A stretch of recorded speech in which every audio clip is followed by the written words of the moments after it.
제22대 국회가 개원했습니다. 지난 21대 국회는 대통령의 무차별적인 거부권 행사, 무능하고 무책임한 행정부 운영으로 국회가 제의를 할 수 없는 안타까운 상황이 이어졌습니다. 제22대 국회는 민의를 바탕으로 국민을 섬기는 제대로 된 입법부 활동이 이루어지기를 간절하게 기원합니다. 정말 간절한 마음입니다.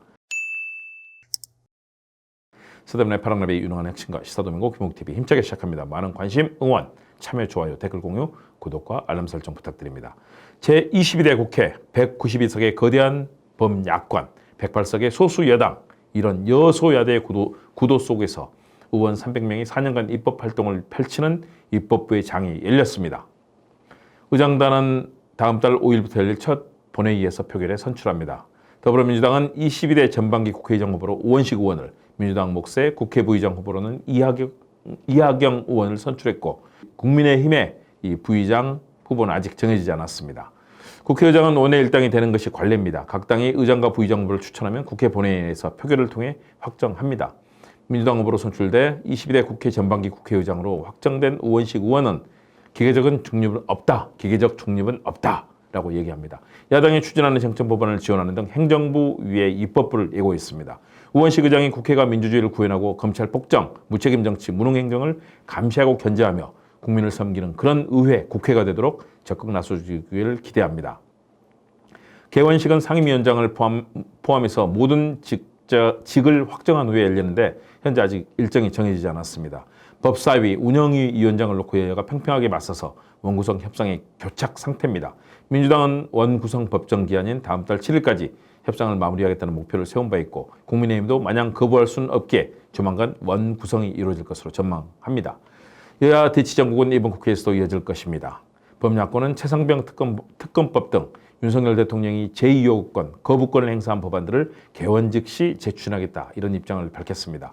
여당은 이를 입법 독주라고 반발하며 대통령의 거부권 행사를 비호하고 나섰습니다.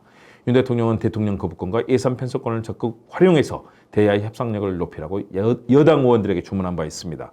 참으로 무책임하고 오만한 독선의 폭정, 행정부가 이렇게 가면 안 되는 거죠. 국민이 준 의석, 부여한 권능을 바탕으로 민주주의와 평화를 퇴행시키고 언론 탄압 등 국격을 추락시키는 무능한 정부를 철저하게 견제하고 대한민국의 국격을 다시 높여야 하는 것이 우리 국회의 과제입니다.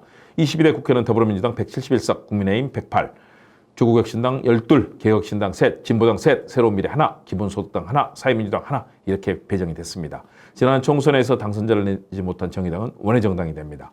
21대 국회는 일하는 국회를 표방했고 국회 선진화법 일부 개정안으로까지 규정했지만 실제로는 제대로 일이 되지 않았습니다. 매월 2회 이상 상임위를 열고 3회 이상 법안 소위를 개최하도록 원칙을 정했지만 지켜지지 않았습니다. 21대 국회 법안 체율은 30.5% 의원 입법 발의를 기준으로 할 때 역대 최저입니다. 발의 건수는 증가했지만 국민의 불씨는 더욱 커집니다. 민주당은 22대 국회 1호 법안으로 민생회복 지원금 관련 조치법안과 최상병 특검법을 동시에 추진합니다. 당연히 해야 됩니다. 최상병 특검법은 21대 국회 마지막 본회의에서 재표결에 붙여졌지만 부결됐습니다. 특별검사 추천 권한을 비교섭 단체까지 확대하고 수사 대상은 공수처 수사에 대한 외압 의혹 관련 불법 행위까지 높이는 내용을 담아 새로 입법에 나서게 됩니다. 꼭 통과시켜서 국민들의 이 염원, 분노를 풀어줘야 합니다. 민주당은 21대에서 대통령의 거부권을 행사했던 김건희 여사 관련 특검법, 방송 3법 등 22대 국회에서 다시 추진합니다. 김건희 특검법 반드시 해야 되겠죠. 민주당 대표 이재명 대표는 최고위원회에서 국회가 헌법이 부여한 권능을 제대로 인정받지 못하고 있다. 22대 국회부터는 법이 정한 자료제출 거부, 출석 기피, 위증에 대해서 단 하나의 예외도 두지 않고 엄하게 처벌해 절대로 진실을 감추는 거짓말 또는 법률에 어긋나는 행위를 못하게 해달라라고 고발 조치 필요성 등을 강조를 했습니다.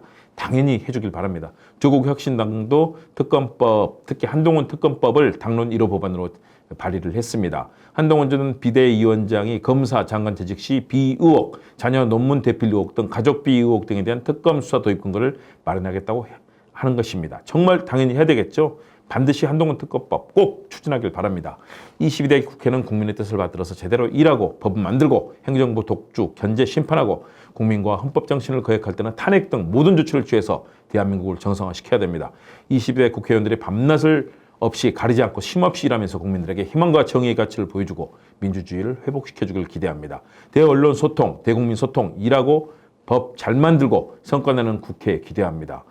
과연 그렇게 할까 의구심 갖고 있는 국민도 많고 국회에 대해서 국민들 불신이 너무나 큽니다. 이번에 뽑힌 300명의 국회의원들, 특히 젊은 국회의원들, 또 새롭게 된 초선 의원들, 정말로 밤잠 잠 좀 안 자면 어떻습니까? 정말 밤새면서 좋은 일하고 수많은 그런 보좌관들, 비서관들과 함께, 주민들과 함께, 국민들과 함께, 유권자와 함께 일해주길 바랍니다. 21대처럼 과거 국회의원처럼 자기 권위에 권력만 취하고 사익을 취하는 그런 행태, 그리고 나태하고 지역구도 찾아보지도 않고 자기 자신에 도취한 그런 행태, 국민들이 반드시 심판할 겁니다. 국회의원들 정신 차려야 됩니다. 밤잠 자지 말고 주말이 어디 있습니까? 정말로 열심히 일해서 고통받는 국민들을 위해 일해주기 바랍니다. 22대 국회 꼭 열심히 일해서 좋은 성과 내주길 기대합니다. 여러분 국민들이 보고 있습니다. 열심히 해주시기 바랍니다. 감사합니다.